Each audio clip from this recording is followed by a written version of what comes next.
Ushbu joyda kecha 22 yoshli bola cho'kib ketgan. 27 kuni abed mahal, bugun 28 abed.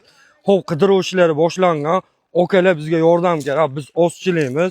Mutasaddi tashkilotlarga ham iltimos bilan chiqyapmiz. Iltimos bizga yordam bering. Biz ozchilaymiz, to'pish qiyin bo'libdi. 22 yoshli bola. Iltimos maksimalni jo'natib qo'ying, like bosib qo'ying. Hech bo'lmasa qo'lingizdan shu yordam keladi. Like bosib, namanganlik insonlarga tashab qo'ying. Xalqdan ham yordam so'raymiz. Shu joyda cho'kkan, kechadan beri qidiruv ishlari ketibdi. Iltimos, iloji boricha hammaga tarqatib, like bosib qo'ying. Xalqdan ham yordam so'raymiz. Kelib, to'pishga yordam bering. Mutasaddi tashkilotlar ham iltimos bizga yordam berishini so'raymiz. Faqat pajarniydan odam keldi xolos. Bizga g'avvoslar kerak, nima kerak bo'lsa hammasiga yordam berishini so'raymiz.